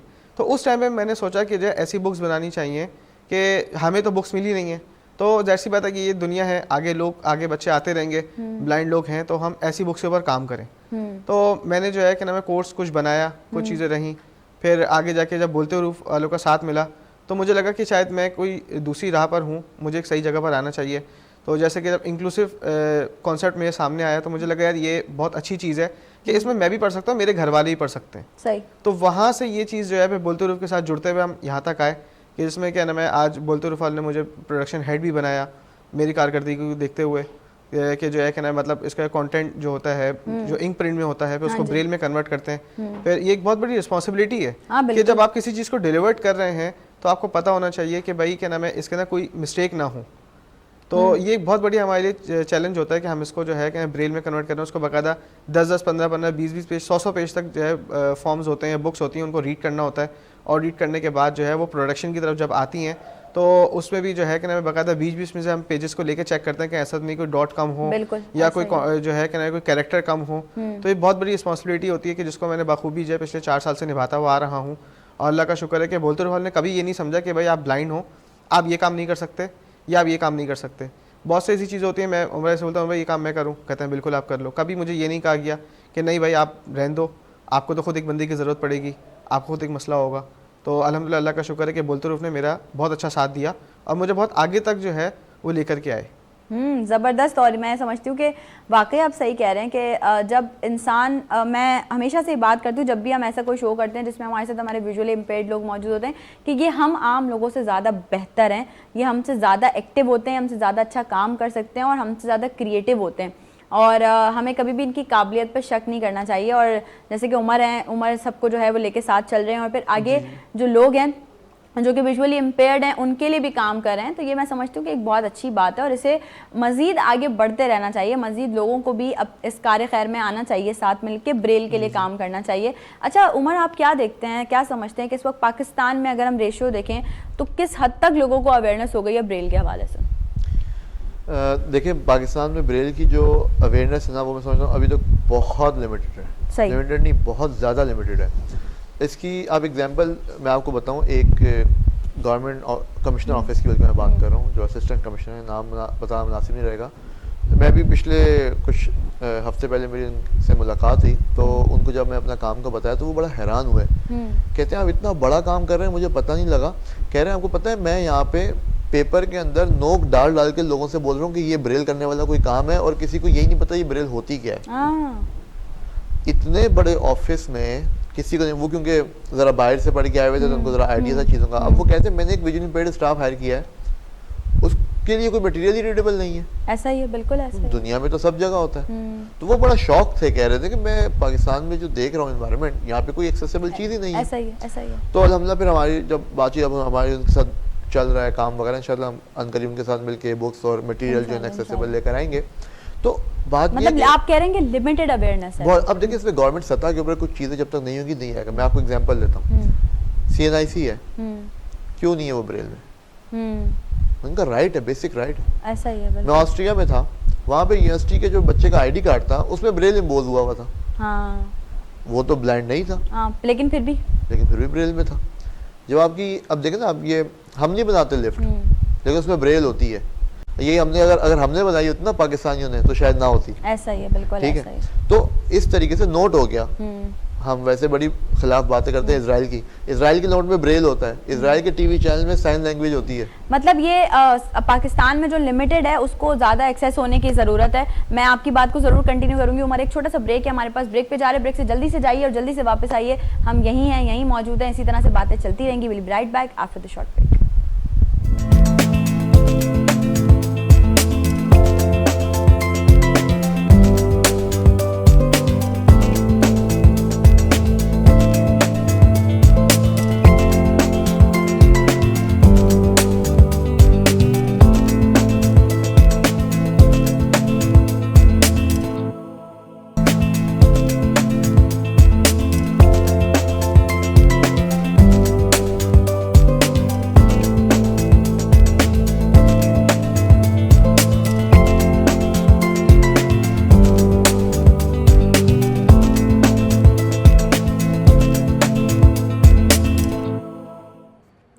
Once again welcome back. एक बार फिर से आप तमाम लोगों को खुशामदीद कहती हूँ नई सुबह में। बोलते हुरूफ की टीम आज हमारे साथ मौजूद है और ब्रेक पे जाने से पहले हम बात कर रहे थे, बातें चल रही थी कि भाई किस तरह से हम ब्रेल की अवेयरनेस लोगों को दे सकते हैं, लोगों को बता सकते हैं पाकिस्तान में जो लिमिटेड अवेयरनेस है उसको किस तरह से और मज़ीद जो है वो फैला सकते हैं। क्योंकि मैं समझती हूँ ये एक सदका जारिया है कि आप विजुअली इम्पेयर्ड लोगों के लिए काम कर रहे हैं, उनकी ज़िंदगी के लिए आसानियाँ पैदा कर रहे हैं। बहुत सारी मुश्किलात जो उनको ज़िंदगी में दरपेश आती हैं कहीं भी बाहर निकलने में, स्पेसिफिकली एजुकेशन के लिए। क्योंकि जब हम बात करते हैं कि किसी भी मुल्क की, किसी भी माशरे की तामीर और तरक्की में सबसे अहम किरदार जो अदा करती है वो तालीम करती है। तो जब हमारे विजुअली इम्पेयर्ड लोग जो हैं वो एजुकेटेड ही नहीं होंगे, उनके पास वो फैसिलिटीज़ ही नहीं होंगी जिनसे वो एजुकेट हो सकें, तो यकीनन कहीं ना कहीं बहुत सारी चीज़ें दरपेश आएंगी, मुश्किलात दरपेश आएंगी। सऊद, जैसा आपने बताया कि आपको बहुत सारी मुश्किलात दरपेश आएँ जब आप इस काम की तरफ आए और वैसे भी नॉर्मली भी पढ़ाई के लिए भी, तो आप क्या समझते हैं बेसिकली जो हमें इस वक्त ऑडियंस देख रही है, पेरेंट्स हैं जिनके घर में विजुअली इम्पेयर्ड बच्चे हैं, वो किस तरह से ब्रेल की उनको अवेयरनेस दी जा सकती है? अच्छा देखें, इसके अंदर ऐसा होता है कि कुछ लोग बाय बर्थ ब्लाइंड होते हैं, कुछ लोग जो है कि नाम है वो अपने कुछ एज के बाद ब्लाइंड होते हैं, कुछ जो है कि नाम है वो एक्सीडेंट के ज़रिए ब्लाइंड हो जाते हैं। सही। तो इसमें जो है कि ना मैं आप सबसे पहले तो जो है आजकल के दौर में इंटरनेट बहुत ज़्यादा फास्ट है, ठीक है, इंटरनेट के थ्रू भी आप जो है कि ना मैं इसकी अवेयरनेस ले सकते हैं और ऐसे स्कूल्स जो है वो तलाश कर सकते हैं कि भाई कौन से ऐसे स्कूल्स हैं कि जहाँ पे वो ब्रेल की अवेयरनेस दी जा रही है या ब्रेल पढ़ाई जा रही है। तो वो उसको लेने के बाद जो है उन स्कूल्स में विजिट करने के बाद अगर आपने बच्चे को एडमिशन करवाते हैं तो उससे पहले आपको एजुकेटेड होना ज़रूरी है। बिल्कुल, क्योंकि जब तक आप खुद एजुकेशन नहीं लेंगे उसकी तो आपने बच्चे को जो है उसको उसके बारे में एजुकेशन नहीं दे सकते। बिल्कुल ऐसा ही है और बहुत ज़रूरी है। मैं समझती हूँ ब्रेल पे तो हम अब बात कर रहे हैं, वैसे ही नॉर्मली भी हम हमेशा ये कहते हैं कि बच्चों की तालीम और तरबियत से सबसे पहले ज़रूरी है पेरेंटिंग, बहुत ज़रूरी है। आपका बच्चा क्या कर रहा है, आप उसको क्या सिखा रहे हैं, ये सबसे ज़्यादा ज़रूरी है कि आप अपने बच्चों को खुद अपने जो बड़े बूढ़े हैं उनसे दूर कर होते हैं। माजरत साथ बहुत सारे ऐसे लोग देखे होंगे मुझे इस वक्त जो बच्चों के दिमाग में ये बात डाल रहे होते हैं आपकी पुप्पो अच्छी नहीं है, आपकी खाला अच्छी नहीं है, आपकी ये अच्छी नहीं है, आपकी वो अच्छी नहीं है, आपके दादा अच्छी नहीं है, आपकी दादी अच्छी नहीं है। ये ना करें। ये बच्चा जब बड़ा होगा कल को वो इसी रविश पर जाएगा, यही रविश अख्तियार करेगा और ये बहुत बहुत मेजर ड्रॉबैक है हमारी ज़िंदगियों में, जिनकी वजह से हम अपने लोगों से, अपने आबाओ अजदाद से, अपने उन बुज़ुर्गों से जिनसे हमें साया शफ़क़त मिल सकता है, हम उनसे अपने बच्चों को दूर कर रहे हैं। ये बहुत गलत है।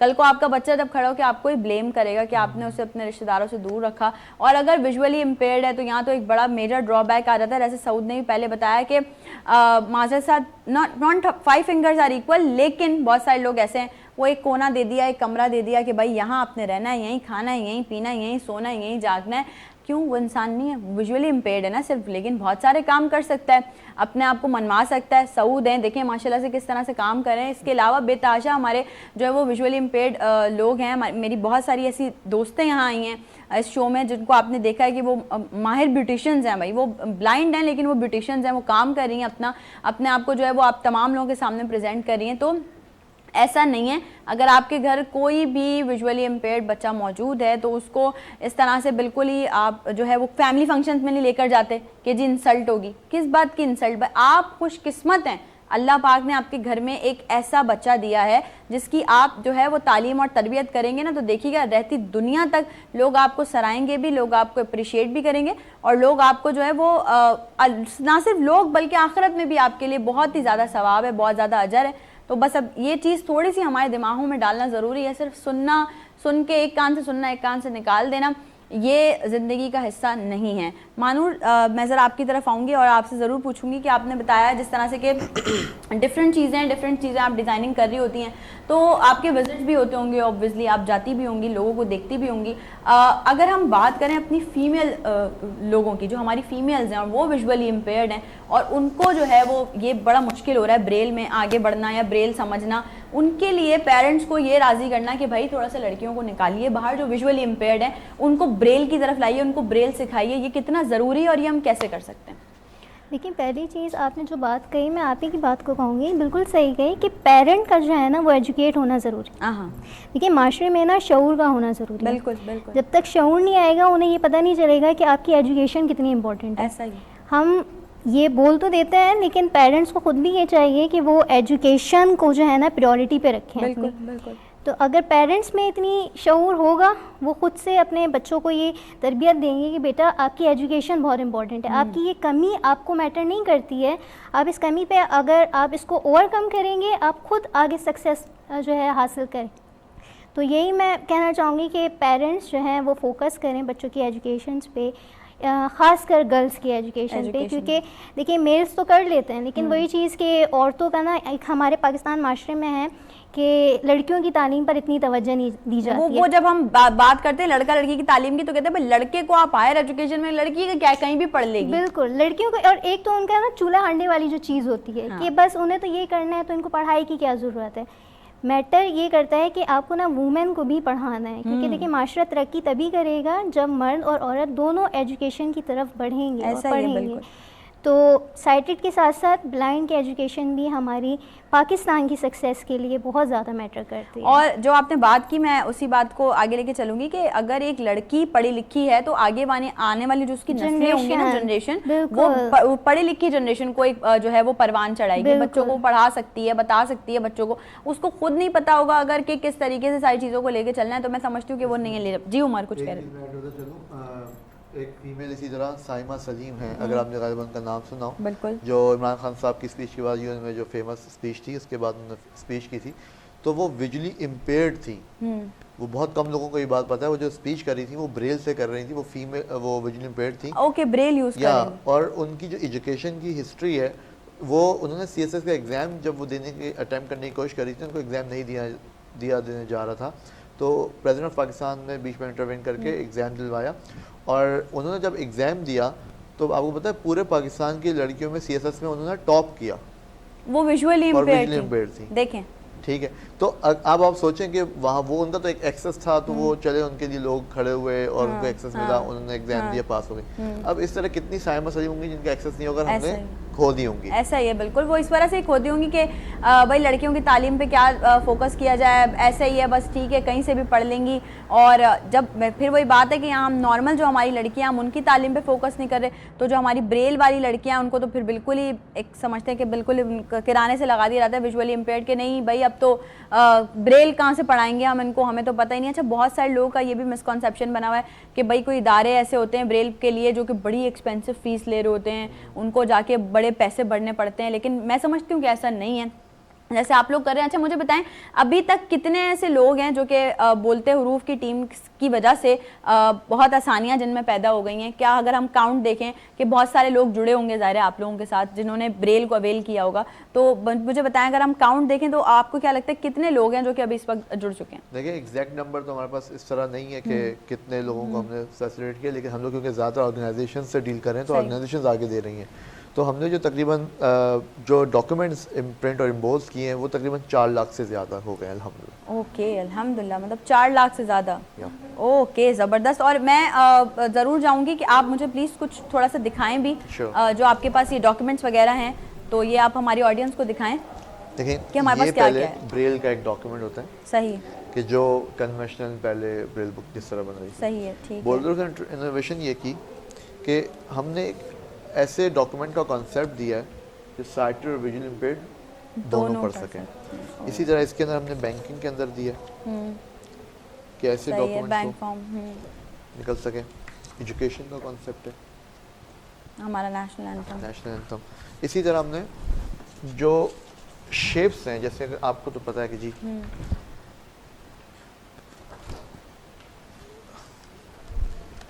हाथी कैसे होता है, जिराफ कैसे है, उसकी शेप, अगर मछली है, वेल मछली और इंसान में कितना फर्क है, किस तरीके से होती है मछली, तो ये शेप्स हैं ये बेसिकली। शेप्स हमने अभी पाकिस्तान में पहली ना मैथमेटिक्स की बुक बनाई है पीएचडी प्रोफेसर्स के साथ मिलके, किस तरीके से जो है ना। Okay, that's great.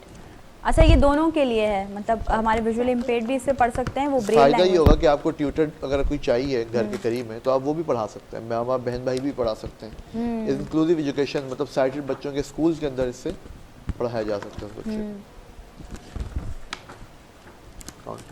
Great great, जबरदस्त। सर नूरानी कायदे का हम लोग कॉन्सेप्ट दे रहे हैं, इसके ऊपर बना रहे हैं।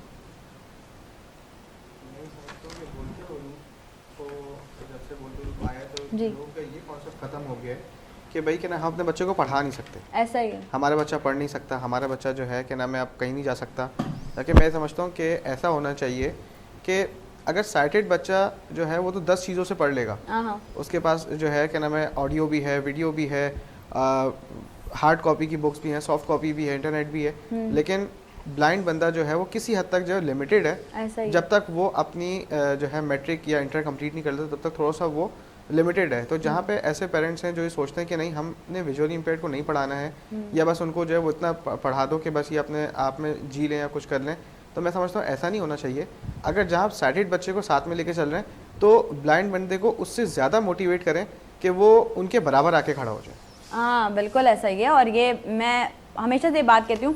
अभी हम ब्रेक पे चलते हैं, ब्रेक से लेकिन वापस आने से पहले और ब्रेक पे जाने से भी पहले मैं ये बात ज़रूर आप लोगों से कहना चाहूँगी कि ये सारी बातें जो आज के शो में हो रही हैं, ये आप तमाम लोगों के लिए एक इंस्पिरेशन है, एक मोटिवेशन है। अगर हमें बहुत सारे ऐसे लोग देख रहे हैं जिनके घरों में विजुअली इम्पेयर्ड बच्चे मौजूद हैं, विजुअली इम्पेयर्ड लोग मौजूद हैं, तो कोशिश करें कि उनको मज़ीद अप्रिशिएट करें, उनको थोड़ा सा बूस्टअप दें, उनको कहें कि जी आप भी कर सकते हैं वही जो कि हमारे नॉर्मल लोग कर रहे हैं। ब्रेक पे जा रहे हैं, ब्रेक से वापस आएंगे, आपको दोबारा से ज्वाइन करेंगे बोलते हुरूफ की टीम के साथ। आपने कहीं भी नहीं जाना। Will be right back after the short break.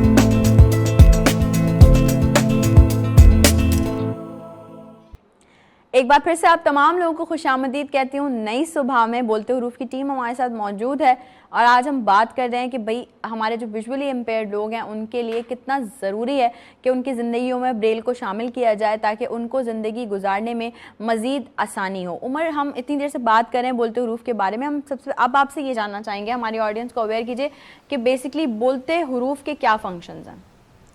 अच्छा, बोलते हुरूफ में देखें हमारे बेसिकली एक सॉफ्टवेयर है जो कि विजुअली इम्पेयर्ड खुद भी यूज़ कर सकते हैं। ख़ास तौर पे जो कन्वर्जन का सॉफ्टवेयर है बेसिकली उसको हमने इस तरह एक्सेसिबल बनाया है कि ना सिर्फ साइटेड पर्सन बल्कि विजुअली इम्पेयर्ड पर्सन भी उसको यूज़ कर सके। जैसे आपके सामने सऊद मौजूद है, इस तरह ये उस सॉफ्टवेयर को बिना किसी इवन एक्सटेंडेड सॉफ्टवेयर के भी खुद यूज़ कर सकते हैं। टाइप कर सकते हैं, कन्वर्ट कर सकते हैं, इम्पोज कर सकते हैं बुक। तो ये एक ऐसी चीज़, और उर्दू के अंदर टाइपिंग का आपको फीडबैक आता है ऑन कैरेक्टर लेवल। ठीक है, तो ये एक बोलते हुरूफ का ख़ास फ़ायदा। एक तो ये just like Google translator Braille का ट्रांसलेटर है। ठीक है, इसके साथ एक एडोब फोटोशॉप जैसा आपका सॉफ्टवेयर है, इस तरह हमने ब्रेल का एडोब फोटोशॉप हमला बनाया। ओके। इसके अंदर आप किसी भी चीज़ को एक्चुअली डिज़ाइन करते हैं, डेवलप करते हैं with the help of Braille. Braille design कर सकते हैं आप उसके अंदर, ब्रेल डिज़ाइन कर सकते हैं, ब्रेल भी कर सकते हैं, टेक्स्ट भी कर सकते हैं, चेंज कर सकते हैं फ़ॉन्ट को किसी भी तरीके से।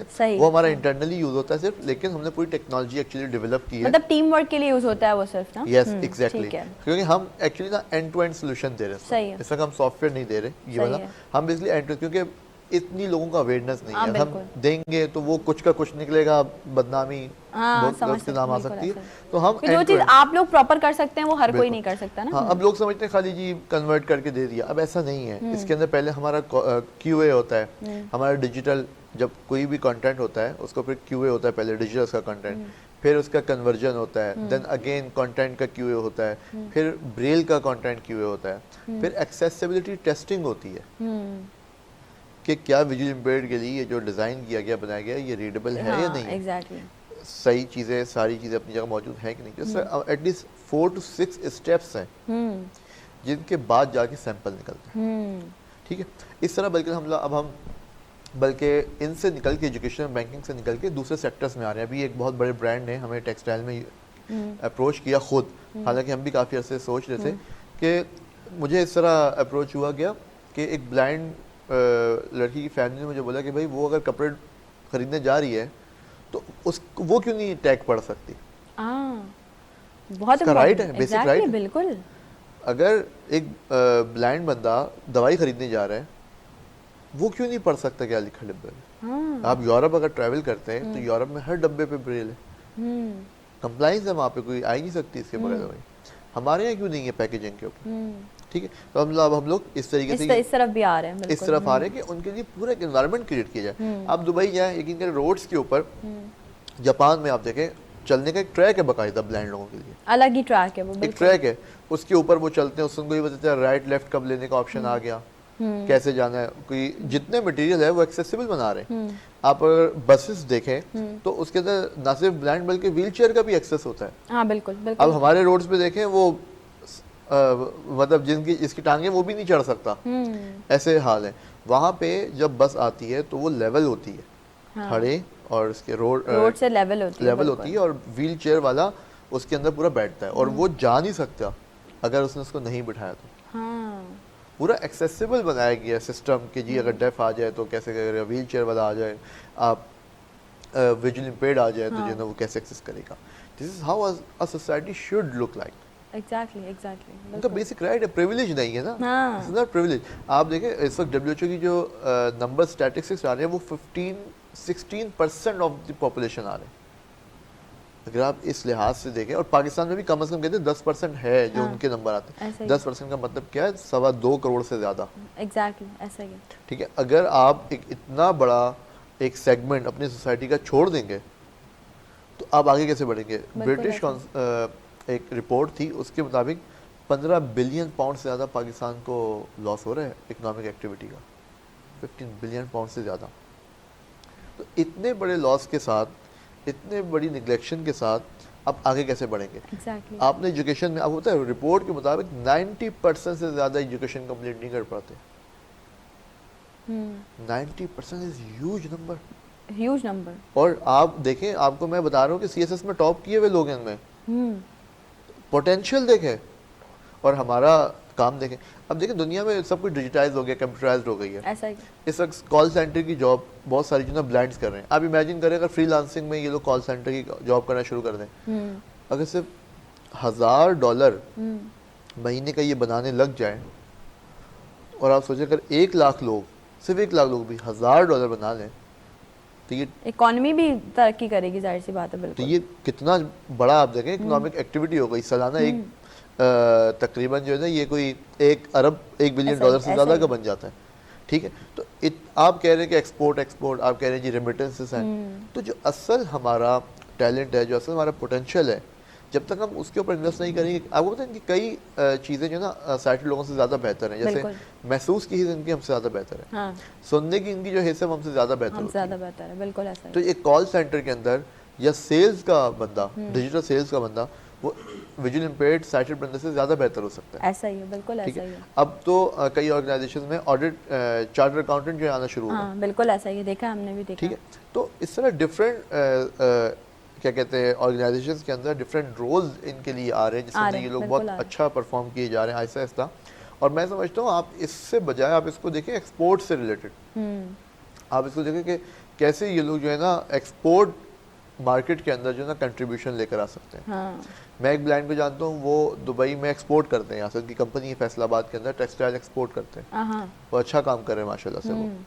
तो हमें लोगों को एम्पावर करना होगा, और ऐसे हमें और स्पेशली विजुअल इम्पेयर्ड लोगों को एम्पावर करना होगा। बिल्कुल पूरी डिसेबिलिटी की मैं समझता हूँ कि आपको सब, जब तक आप पूरी सोसाइटी को लेकर नहीं चलेंगे आप ग्रो नहीं कर सकते। ऐसा ही है। मैं आपको एग्जांपल दी ना, हमारे दुश्मन मुल्क कई ऐसे हैं वहाँ पे डिसेबिलिटी के लिए जितना काम हुआ है हमसे ज़्यादा काम हो, बिल्कुल तो ऐसा ही हमें है। सीखना चाहिए मेरे ख्याल से इस जो मामले में। चीज़ देखें, जो चीज़ जिसकी अच्छी है वो हमें वहाँ से ज़रूर सीखनी चाहिए, और इससे कोई हम छोटे बड़े नहीं हो जाएंगे। कि ये तो हमें मतलब हर जगह से दर्ज मिलता है कि इल्म आपको जहाँ से भी मिले वहाँ से हासिल करो, तो ये एक तरीके का इल्म ही है कि आप लोगों की मदद करें। शाबख्त, आप मुझे ज़रूर बताइएगा, किसी भी चीज़ के लिए बहुत ज़्यादा ज़रूरी एक एलिमेंट होता है मार्केटिंग।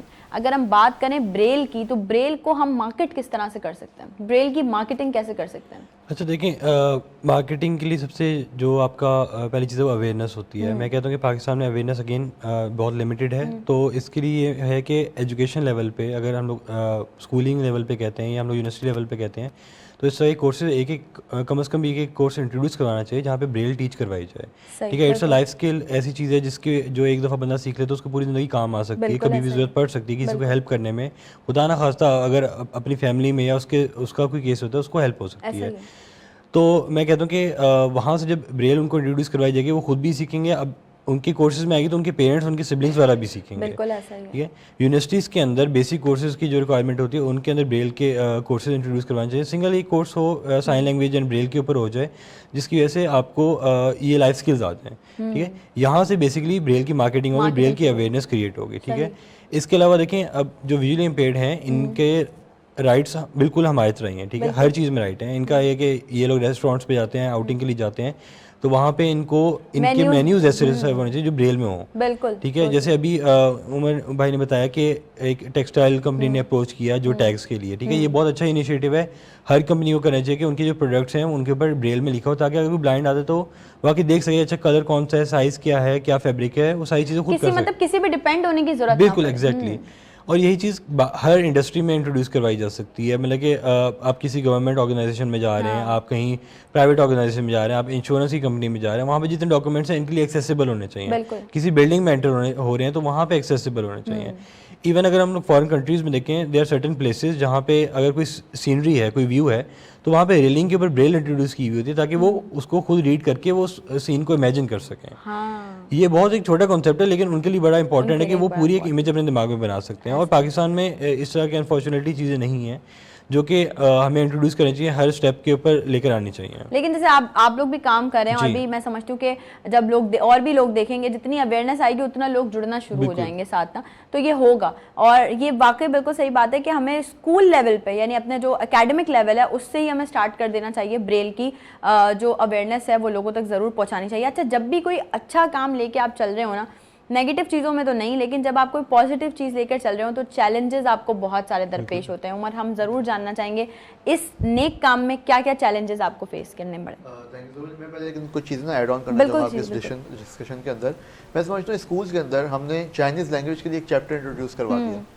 हम क्या ब्रेल और साइन लैंग्वेज के लिए नहीं इंट्रोड्यूस करवा सकते हैं? बिल्कुल, तब ये होना चाहिए। एटलीस्ट एक चैप्टर ही आप रखें, बच्चों को पता तो ब्रेल होती क्या है। हमारा तो यही लोगों को कॉन्सेप्ट नहीं, व्हाट इज ब्रेल। मैं अगर आपसे अपनी बात करूं, सॉरी टू इंटरप्ट यू, जब हमारे पास इससे पहले हमारी जो लड़कियां हैं विजुअली इम्पेयर्ड वो आई थी तो उन्होंने कहा कि मिस हम आपको ब्रेल लिख के देंगे। आई वाज लाइक ब्रेल क्या होती है? मुझे नहीं पता था, अवेयरनेस नहीं थी, क्लियर बात है। और मैंने लाइव शो में ये बात बोली कि मैं आज के शो में सीख रही हूँ कि ब्रेल होती क्या है, और उन्होंने फिर हमें लाइव डेमोन्स्ट्रेशन करके दिखाया तो वो हमें पता चला। बिल्कुल एज अ सोसाइटी मतलब हम लोग जो है ना बहुत पीछे। जी। तो हम लोगों को जो है ना, मेरे ख्याल से जैसे नाजरा का CNIC हो गया, अब ये सब का मेरे ख्याल से ब्रेल में होना चाहिए। यूनिवर्सिटी कार्ड हो गया, ब्रेल इंक्लूसिव होना चाहिए। अब आप देखिए मैट्रिक का जो कार्ड या इंटर का आता है वो कोई ब्रेल का कॉन्सेप्ट ही नहीं इसके अंदर। तो देखिए बेसिक राइट है कि अगर आप उस बच्चे को मैट्रिक एग्जाम देने चाह रहे हो, उसका आप कॉन्टेक्ट उसका कार्ड आपको ब्रेल में ही नहीं बना के दे रहे। मिसाल के तौर पे अगर आपको कोई ब्रेल में उठा के सिर्फ देना शुरू कर दे तो आपके लिए एक्सेसिबल हो जाएगा। मैं और आप नहीं पढ़ सकते उस तरह जिस तरह ये लोग पढ़ते हैं। तो अगर बाकी सोसाइटी के लिए एक्सेसिबल चीजें हो रही हैं तो उनको तब मसला नजर आता है। उनके लिए जब नजर हो रही तो आपको नजर नहीं आता। ऐसा ही है। एजुकेशन के अंदर हाल ये कि कंप्लीट बुक्स मौजूद नहीं है, बाकी चीजें तो बहुत बात की बात है, बुक्स कंप्लीट नहीं है। अब मैं आपको बताऊं, देखिए मैं इस्लाम में जब मैं अल्हम्दुलिल्लाह हिफ्ज़ किया था अपनी टीनेजर लाइफ में मैंने उस वक्त एक ना हदीस पढ़ी थी। मुझे उस वक्त ना बड़ा वो महसूस होता था कि यार ऐसा क्यों हुआ। वो हदीस ये थी कि रसूलुल्लाह सल्लल्लाहु अलैहि वसल्लम के पास हदीस का मफ़हूम है, एक सहाबी आए, वो नाबीना थे, उन्होंने नमाज की इजाज़त घर में पढ़ने की मांगी, तो नमाज की इजाज़त दे दी उन्होंने घर में पढ़ने की। फ़ौरन ही एक फ़रिश्ता है और वापस बुलवाया के साथ, तो पूछा कि आपको अजान की आवाज़ आती है? उन्होंने कहा जी हाँ थी। बोला मस्जिद में आके नमाज़ पढ़े। तो मैं अपनी टीनेजर लाइफ में ना इस बात पे बड़ा शौक था कि इस्लाम ने इसे क्यों कहा। मतलब वो तो इतना इस्लाम, अल्लाह तो इतना रहीम करीम है, रसूलुल्लाह इतने नरम दिल हैं, तो एक इतनी मुश्किल हमारे खास तौर पे आप रोड्स देखें तो आपको पता नहीं कोई किसी अंदर ही चले जाए किसी होल के। तो वो सारी चीज़ें माइंड में रखते हुए मुझे बड़ा ताज्जुब होता, लेकिन इस्लाम का अहकाम था तो हम मानते थे, ठीक है, खामोश हो जाते थे।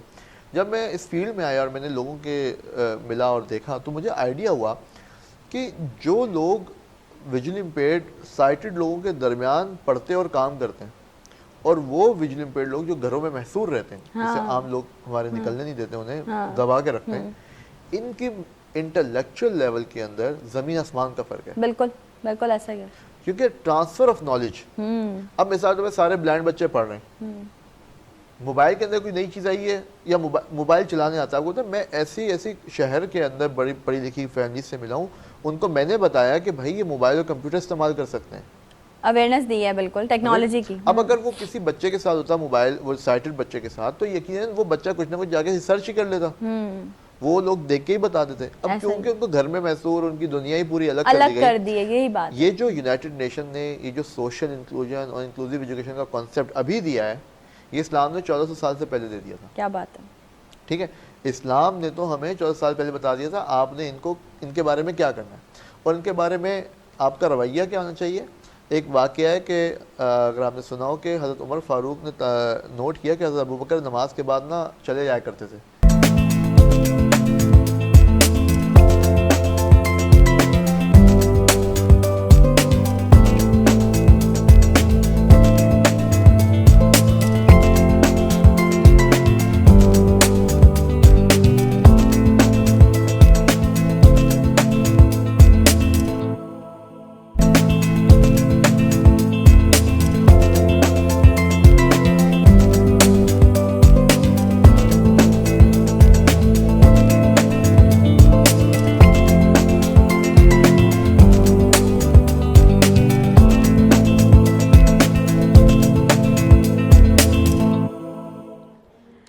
बार फिर से आप तमाम लोगों को खुशामदीद कहती हूँ नई सुबह में। ब्रेक पे जाने से पहले हम उमर से कुछ बातें कर रहे थे, उमर एक वाकया शेयर कर रहे थे। उमर मैं चाहूँगी आप प्लीज़ उसे कंटिन्यू कीजिए। मैं बता रहा था कि जब खलीफा अव्वल हज़रत अबू बकर सिद्दीक़ रज़ियल्लाहु ताला अन्हु खलीफा बने तो हज़रत उमर फ़ारूक रज़ियल्लाहु ताला अन्हु ने नोट किया कि वो किसी जगह पे ना जाते हैं फजर के बाद डेली, उनका सेम रूटीन लाइफ है।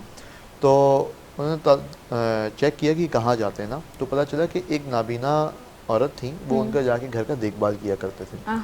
तो उनको बड़ी हैरत हुई कि खलीफा होने के बावजूद जो है ना वो जाके उनके सारे मामला देख रहे हैं।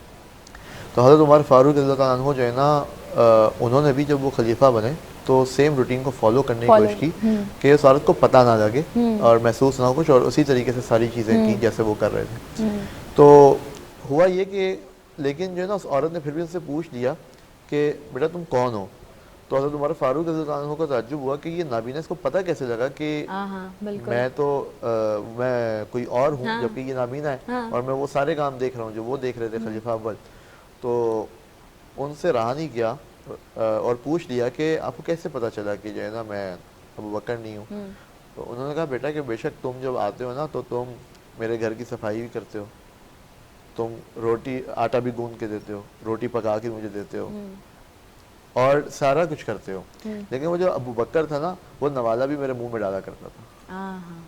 क्या कहना। So this is how we are being taught कि हमने करना क्या है, कैसे हमने जो इनकी देखभाल करनी है और इनको कैसे जो है ना बेसिकली इनको रखना है। तो कई लोग ये समझते हैं हमारे मुआशरे में कि ये इम्तिहान है इनका, हमें ये गलत फहमी है।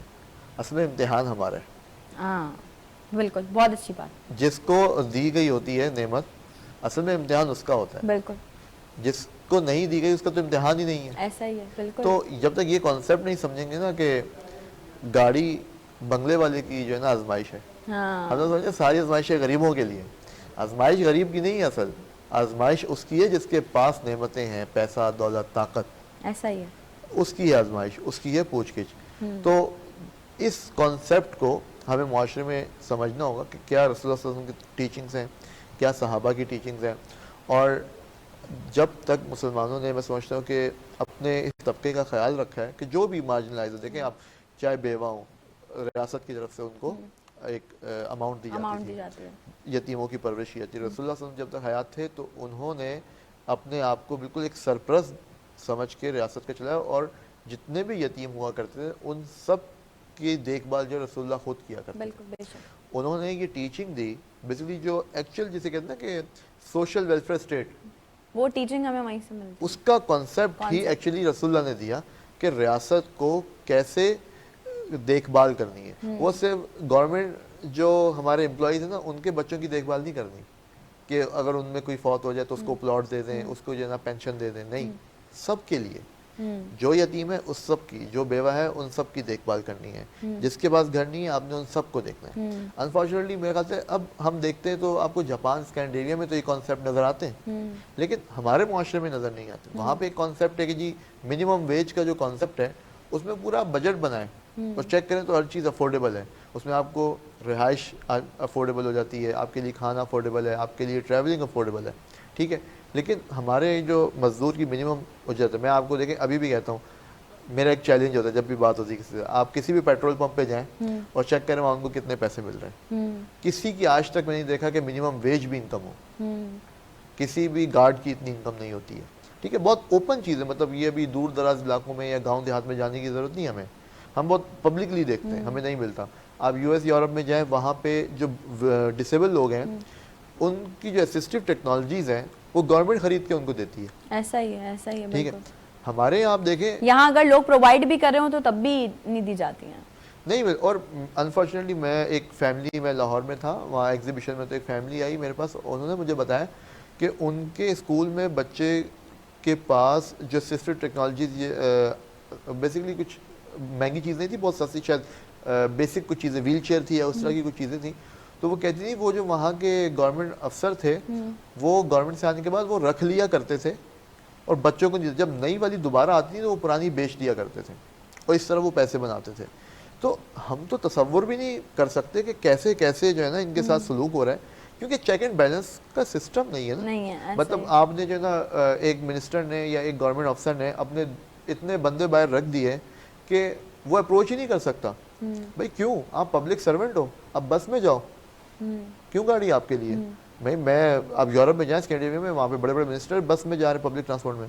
भाई आपका इलाज होता है, आप लंदन चले जाते हैं, स्विट्जरलैंड चले जाते हैं। हम पाकिस्तानी अवाम जो है उसके पास जो है ना कोई फैसिलिटी नहीं, वो गवर्नमेंट अस्पताल में जाते हैं, वहाँ भी उस सिफारिश की जरूरत पड़ती है। ऐसा ही है, बिल्कुल ऐसा ही है। और अगर ये सारी चीज़ों को देखा जाए, मद्देनजर रखा जाए, तो मैं समझती हूँ कि बहुत सारे ऐसे की पॉइंट्स हैं, बहुत सारे ऐसे पीक पॉइंट्स हैं जो कि हमें समझने की, अंडरस्टैंड करने की बहुत सख्त ज़रूरत है और अवेयरनेस आने की बहुत ज़रूरत है। और इन लोगों के लिए बेसिकली, हम नॉर्मल लोगों के लिए भी बहुत सारे मुश्किलात दरपेश हैं, लेकिन जो हमारे विजुअली इम्पेयर्ड लोग हैं उनके लिए हमने खुद ही कदम बढ़ाना है। अगर आप देख रहे हैं, अगर आप किसी एक रोड पे खड़े हैं और आपको लग रहा है, सामने देख रहे हैं कोई विजुअली इम्पेयर्ड खड़ा है, तो आप उसे रोड क्रॉस करा दें। अच्छा, और एक बहुत इंपॉर्टेंट बात, अपने बच्चों को ये तालीम, ये तरबियत ज़रूर दें कि किसी भी विजुअली इम्पेयर्ड बंदे को देखकर उसका मजाक नहीं बनाना चाहिए, उसको जो है सपोर्ट करना चाहिए। ये आम है माशरे में। और मैं अक्सर बहुत सारे बच्चों को, मैं अगर अपनी ज़ात की बात करूं, मैं ये बात आप लोगों से इसलिए कर रही हूँ क्योंकि देखिए हमारा इस्लाम भी हमें इस बात की तलकीन करता है कि जिस चीज़ की तलकीन दूसरों को करो, पहले उस पर खुद इंप्लीमेंट करो। तो मैं इसलिए कह रही हूँ कि बहुत सारे बच्चों को अक्सर डांट देती हूँ कि आप ये क्या कर रहे हो। अगर वो किसी स्ट्रे कैट, स्ट्रे डॉग को भी मार रहे होते हैं तो भी मैं उनको डांट देती हूँ। तो मैं ये करती हूँ, इसलिए मैं आप लोगों को कह रही हूँ कि कोशिश करेंगे, ये अपने बच्चों को हमें खुद सिखाना होगा, ना कि अगर हम अपने बच्चों को अच्छी बहुत हाई क्वालिटी एजुकेशन दिला दें लेकिन उनमें शऊर नहीं लेकर आए, उनकी तरबियत नहीं करेंगे, तो मैं समझती हूँ ये सब कुछ वेस्ट ऑफ टाइम है।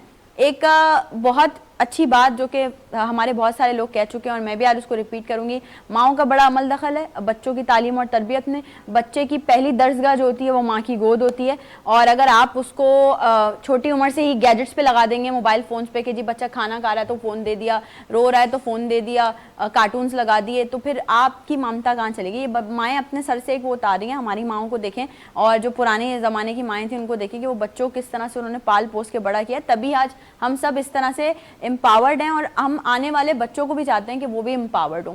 तो अगर हम ठीक है, गैजेट्स अपने हद तक बहुत ज़रूरी हैं, बच्चों को सोशल मीडिया का पॉजिटिव यूज़ आना चाहिए। बच्चों को अगर वो एग्ज़ाम्स की तैयारी कर रहे हैं या वो पढ़ रहे हैं एजुकेशन रिलेटेड, तो उनको पता होना चाहिए अगर वो कुछ हेल्प लेना चाहें इंटरनेट से वो ले सकते हैं, but in a positive way. अगर आप उनको हर बात पर फ़ोन थमा देंगे, मैंने अक्सर बहुत सारी लोगों को देखा, even in my family as well, कि बच्चे रो रहे हैं तो वो चुप कराने के बजाय जो है वो फ़ोन थमा दिया, जी ये चुप हो जाएंगे इससे। भाई बच्चों की सेहत के लिए वो सही नहीं है, जितनी जो उसकी एज है ना, उस एज के लिए वो मोबाइल की रेस जो है वो ठीक नहीं है। हम अपनी बात करते हैं कि हम रात को फ़ोन स्क्रॉल करते करते सो जाते हैं, वो कितना ख़तरनाक है हमारी हेल्थ के लिए। हम लोग रील्स स्क्रॉल कर रहे होते हैं या फ़ोन साइड में रख के सो जाते हैं, तो ये बहुत ज़्यादा ख़तरनाक है। तो जब छोटा एक बच्चा है जो कि अभी बिल्कुल छोटा है, सेंसिटिव है, उसकी हर चीज़ जो है वो बहुत ज़्यादा सेंसिटिव है, उसको हम फ़ोन पकड़ा देते हैं, गैजेट दे देते हैं, और वो सुबह शाम बच्चा जो है वो सिर्फ फ़ोन के सहारे ज़िंदगी गुजार रहा है। तो थोड़ा सा अपना अमल दखल, तालीम और तरबियत में अपना अमल दखल ज़रूर डालिए, अपने बच्चों को खुद एम्पावर कीजिए और अपने बच्चों को ये बात सिखाइए कि अगर कहीं वो आते जाते कोई विजुअली इम्पेयर्ड देख रहे हैं, किसी बूढ़े को देख रहे हैं, किसी बूढ़ी को देख रहे हैं, तो उनको ये बात ज़रूर बताइए कि देखें कल को इस जगह जैसे आपके घर में आपके दादा दादी हैं ना, वैसे ही ये भी हैं, इनकी भी उतनी रिस्पेक्ट करनी है जितनी आपने अपने दादा दादी की करते हैं, आप अपने नाना नानी की करते हैं। तो ये माशरा तभी सुधरेगा, ये माशरा तभी सही रविश की तरफ आएगा जब आप अपने बच्चों को खुद से अच्छी तरबियत देंगे, खुद से तालीम देंगे। शाबाश, जो यंगस्टर्स हमें देख रहे हैं, मैं चाहूँगी क्योंकि बोलते हुरूफ की पूरी टीम ने आज हमें जो है वो ज्वाइन यहाँ पे किया और बहुत सारी अच्छी बातें हमने की। जो यंगस्टर्स हमें देख रहे हैं, जो विजुअली इम्पेयर्ड लोगों के लिए काम करना चाहते हैं, बेसिकली उन्हें किस तरह से मोटिवेट करेंगे आप, उनको क्या मैसेज देंगे? मैं उनको ये कहूँगा कि देखें it's a very good cause, ठीक है, और ये कि अभी आपके पास एनर्जी भी है, आपके पास टाइम भी है, तो इस कॉज में इन्वेस्ट किया जाए, ठीक है।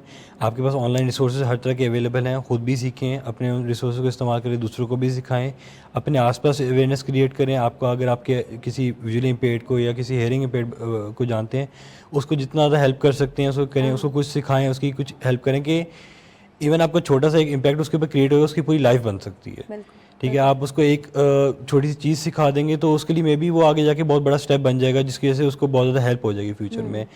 और ये कि एम्पैथी और ह्यूमैनिटी अपने अंदर लेकर आएँ, क्योंकि लोगों के अंदर नहीं होती वो, इन लोगों को इंसान नहीं समझ रहे होते या उनको इक्वली ट्रीट नहीं कर रहे होते। तो अपने आप को उनके शूज़ में रख के देखा जाए, ताकि आपके अंदर ये सेंस डेवलप हो कि आपने इनके लिए अच्छा करना है, इनके लिए एक वर्ल्ड को एक बेहतर प्लेस बनाना है, और इंशाल्लाह कि आखिरत में भी आपने इस चीज़ का जवाब भी देना है कि आपने क्या किया। आपके लिए बहुत बड़ी एक चीज़ आपके अमाल में दाखिल हो जाएगी अगर आप इनके लिए कुछ करते हैं। बहुत पॉजिटिव मैसेज और बहुत ज़बरदस्त बात जो है वो शाबक ने की है। सऊद, मैं चाहूँगी जो लोग हमें इस वक्त देख रहे हैं, आप ही की तरह जो है वो विजुअली इम्पेयर्ड भी हैं, उनको जो हिम्मत हार जाते हैं बेसिकली, उनको किस तरह से एम्पावर करेंगे, किस तरह से हिम्मत देंगे आप? देखिए, इसमें सबसे ज़्यादा जो है कि नाम है हमारे पेरेंट्स का इसमें बहुत बड़ा किरदार होता है, क्योंकि जैसे माँ बाप जब औलाद को पैदा करते हैं तो जब ऐसी सिचुएशन आ जाती है, बच्चा जो है वो ब्लाइंड है या जो है वो हेयरिंग इम्पेयर्ड है, विजुअली क्या नाम है, क्या कहना चाहिए कि व्हीलचेयर यूज़र है, अगर वो बिल्कुल ही हाथ पाँव से माजूर है, तो ये नहीं समझना चाहिए कि ये जो है क्या नाम है हमारे लिए कोई बोझ हो गया। सबसे बड़ी चीज़ तो ये है कि अगरचे घर वाले ही जो है क्या नाम है, अगर अपनी औलाद को, अपने बहन भाइयों को जो है, बहन भाई जो है वो अपने भाई हो या बहन हो, उसको समझना शुरू हो जाए कि नहीं भाई ये तो हमारे लिए कुछ नहीं कर सकता, जबकि वही ऐसा होता है, कहते हैं ना कभी कभी खोटा सिक्का काम आ जाता है, तो जो उसको खोटा सिक्का नहीं समझे, उसको समझे कि भाई ये हमारे लिए जो है वो एक बहुत कहना चाहिए कि काफी गुड लक है और हमारे लिए काफ़ी अच्छा जो है, हमारे लिए आगे जाके जो है वो प्रॉफिटेबल हमारे लिए बन सकता है।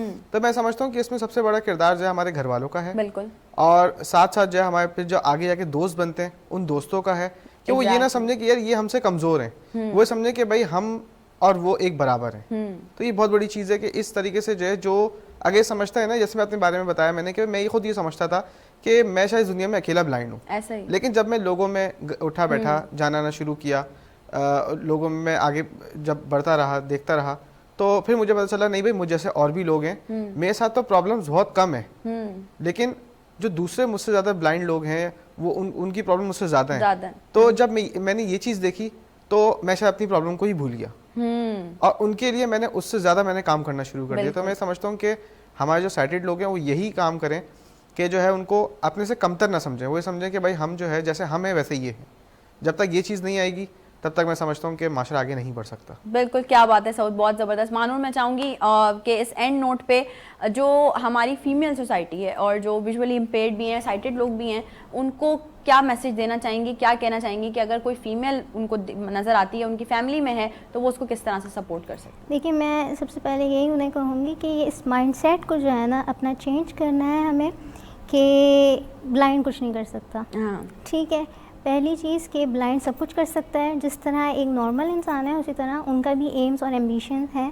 वो उसको फॉलो करें, जो उन्हें करना है, जो उन्होंने ठानी है कि हमें ये करना है और हम ये चाहते हैं कि हम करें, तो वो बिल्कुल उसे परस्यू करें, कर सकते हैं। आप घबराएं नहीं, आपके बैक पे आपकी फैमिली आपके साथ है, आपके साथ इस तरह की ऑर्गेनाइजेशंस हैं जैसे बोलते उर्फ है, इसके अलावा ऑर्गेनाइजेशंस हैं वो उनको सपोर्ट कर रही हैं और उनके लिए वर्क कर रही हैं। तो बिल्कुल अपने एम्स को जो है और ड्रीम्स को वो पूरा करें, और जो वुमेन हैं वो बिल्कुल इसके लिए अपना आपको काम करें और सर्व करें। ज़बरदस्त। उमर, मैं चाहूँगी आपकी तरफ से भी एक पॉजिटिव शॉर्ट नोट मैसेज जाना चाहिए हमारी ऑडियंस के लिए, आप क्या कहना चाहेंगे प्लीज़?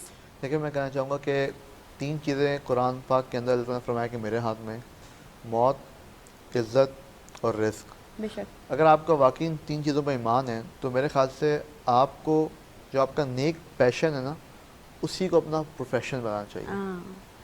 और आपको नहीं पता कि एक टाइम आएगा कि आप कब इतना आगे बढ़ चुके होंगे उसके अंदर कि आप जो आपको लोग बता रहे थे कि ये ज़्यादा अच्छा प्रोफेशन है या ये ज़्यादा अच्छा काम है, आप उससे ज़्यादा रिस्पेक्ट और अर्निंग उसके अंदर एक टाइम आएगा करने लग जाएंगे। वो चाहे PWD के लिए काम हो, चाहे वो किसी और मार्जिनलाइज कम्युनिटी के लिए काम हो, वो कोई प्रॉब्लम सॉल्विंग काम हो, इम्पैक्ट के लिए काम सोशल वर्क हो, वो कोई भी काम हो, अगर आप उसके अंदर पैशन के साथ काम कर रहे हैं, कुछ अरसे के अंदर शायद 3 साल 5 साल बाद एक टाइम आएगा कि आप उसके अंदर बहुत बुलंदियों के ऊपर मौजूद होंगे। तो आई वुड हाईली एडवाइस कि आप अपने पैशन को अपना प्रोफेशन बनाएं। क्या बात है, ज़बरदस्त। और मैं समझती हूँ कि आज के प्रोग्राम से बहुत सारी ऐसी बातें आप तमाम लोगों तक पहुँचूंगी जो कि आप लोगों की ज़िंदगी गुजारने के लिए बहुत ज़्यादा आसान होंगी। अच्छा, मैं चाहूँगी उमर, थोड़ा सा हम ये भी डिस्कस कर लें जाते जाते कि आप बोलते हरूफ के आगे फ्यूचर प्लान्स क्या हैं अभी, और क्या क्या ऐसी चीज़ें हैं जो कि हम अपने विजुअल इम्पेयर्ड लोगों के लिए और इनोवेशंस करने वाले हैं इंशाल्लाह। देखिए, बोलते हरूफ की कोशिश ये है कि ये मेजर जितने भी अदारे हैं और जितने भी सेगमेंट्स हैं सोसाइटी के, इन सब के लिए एक्सेसिबल मटेरियल हो। सही। पहले तो ये कि एजुकेशन के अंदर, बैंकिंग सेक्टर के अंदर, चाहे वो आप कोई चीज़ ग्रॉसरी करने जा रहे हैं, पैकेजिंग मटेरियल हो गया, कोई इंफ्रास्ट्रक्चर जो आपका डेवलप हो रहा है, वो सब एक्सेसिबल हो। इसके साथ साथ जो आप मोबाइल ऐप और वेब ऐप्स हैं वो भी एक्सेसिबल हों ब्लाइंड लोगों के लिए।